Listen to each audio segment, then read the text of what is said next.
আসসালামু আলাইকুম ভিউয়ার্স। আমি আজকে আপনাদের সামনে দেখাবো কিভাবে উইন্ডোজ সার্ভার 2022 তে আমরা অ্যাক্টিভ ডিরেক্টরি কনফিগারেশন করতে পারি।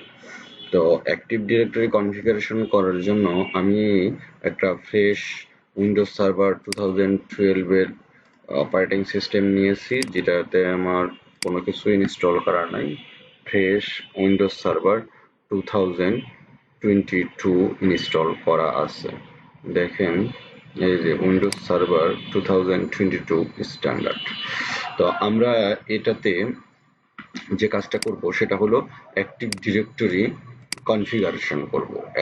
অ্যাক্টিভ ডিরেক্টরি কনফিগারেশন করার জন্য যে আমাদেরকে প্রথমে যে কাজটা করতে হবে সেটা হলো প্রথমেই আমাকে আমার হোস্ট নেমটা চেঞ্জ করে নিতে হবে, অর্থাৎ কম্পিউটারের নেমটা। আমার এখন কম্পিউটারের নেমটা আছে, দেখেন ডিভাইস নেমটা আছে এলোমেলো ভাবে, মানে ডিফল্ট নেম, বাট আমি এটাকে রিনেম করে আমি এটাকে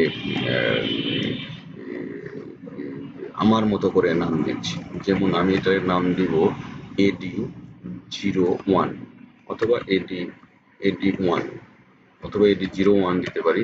আমি এটার নাম দিচ্ছি AD01। এটা দিয়ে নেক্সট করব। নেক্সট করার পর আমি রেজিস্টারটা একটু পরে দিচ্ছি, আমার আরো কিছু প্রিরিকোজিটিভ কাজ আছে, সেগুলো কমপ্লিট করে দেন আমি এটা করতেছি রেজিস্টার্ট লেটার। তারপরে আমি যেটা করব সেটা হলো আমার এইখানে টাইম টাইম জোনটা চেঞ্জ করে নেব। যেহেতু আমি বাংলাদেশে আছি সেহেতু আমি বাংলাদেশ টাইম জোনটা দিয়ে দিচ্ছি বাংলাদেশ, আস্তানা ঢাকা, +6 ঢাকা। আমি ঢাকাটা সিলেক্ট করে নিচ্ছি। আচ্ছা, তারপরে আমি এইখানে আরেকটা জিনিস চেঞ্জ না করলেও হয়, বাট করে নিচ্ছি। রিয়েল টাইম প্রোটেকশনের একটা মেসেজ দেয়, এটা আমি চাই না, সেই ক্ষেত্রে এটা না, আইর একটা message, I security configuration, just এটাকে অফ করে দিই যাতে আমার আইতে কোনো মেসেজ না শো করে। আচ্ছা, আমার কাজ শেষ। এখন আমি আমার সার্ভারটাকে আমি রিস্টার্ট করে নিচ্ছি।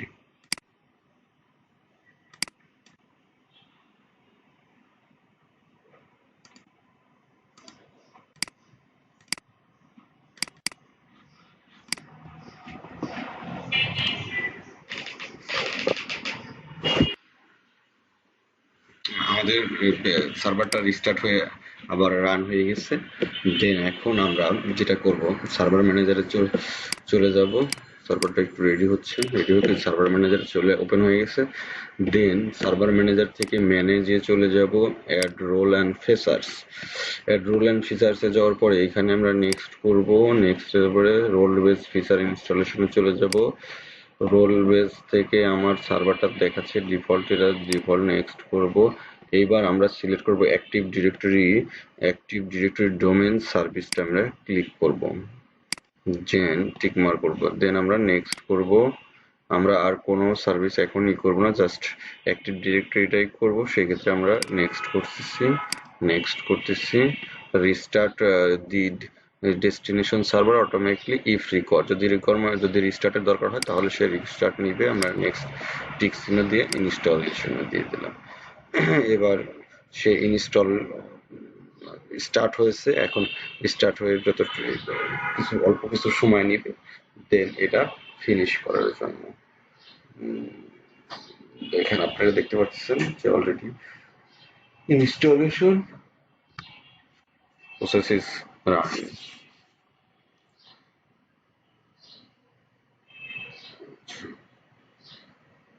আমি একটু পজ করি ভিডিওটা যাতে ভিডিওটা বড় না হয়ে যায়। যে installation configuration recommend installation success. এবার আমরা ক্লোজ দিচ্ছি। ক্লোজ দেওয়ার পরে এবার আমরা এখান থেকে কনফিগারেশনে চলে যাব। প্রমোশনে আমরা এটার নাম দিব অ্যাড নিউ ফরেস্ট। যেহেতু আমরা একেবারে নতুন করে ডোমেনটা, আমাদের যে ডোমেনটা করব সেটা একেবারে নতুন, তো আমরা এখানে একটা ডোমেনের নাম দিচ্ছি ACLOUDSTOR.com। এটা হলো আমাদের ডোমেন নেম। দিয়ে আমরা এবার নেক্সট করতেছি। নেক্সট করে এবার আমরা একটা পাসওয়ার্ড দিচ্ছি এটার।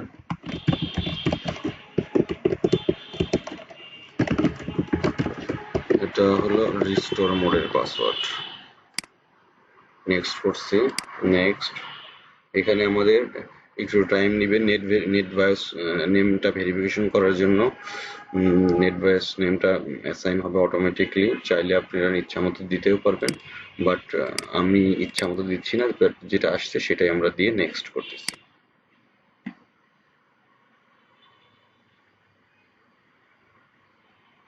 আচ্ছা, লোকেশন ডিফল্ট লোকেশনই রাখছি, নেক্সট করতেছি।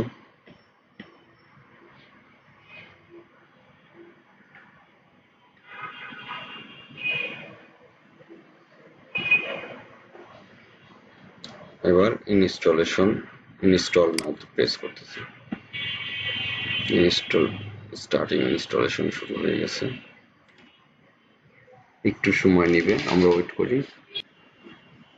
Installation complete. এবার দেখেন চাচ্ছে যে রিস্টার্ট চাচ্ছে, the computer beginning restart because active directory domain service was installation and যে কম্পিউটার অটোমেটিক রিস্টার্ট নিয়ে নিচ্ছে। এবার রিস্টার্ট নেওয়ার পরে এবার ওপেন হোক, দেন আমরা আবার লগ ইন করতেছি, দেখা যাক কি হয়। রিস্টার্ট হচ্ছে, পিং দিয়ে রাখছি, অন হলেই আমরা আবার লগ ইন করবো। জাস্ট পিং দেওয়া আছে, আমাদের সার্ভারের আইপিটা পিং করা আছে।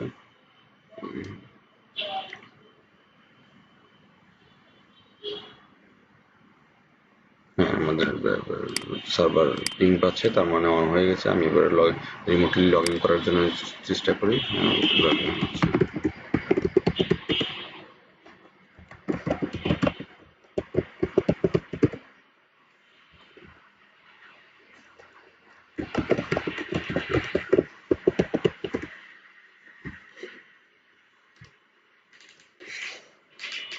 আমরা লগ ইন করেছি, লগ ইন হয়ে গেছি। তো এখন জাস্ট চেক করবো যে আমার অ্যাক্টিভ ডিরেক্টরিটা ইনস্টল হয়েছে কি না। আমরা সার্ভার ম্যানেজারটা ওপেন করব।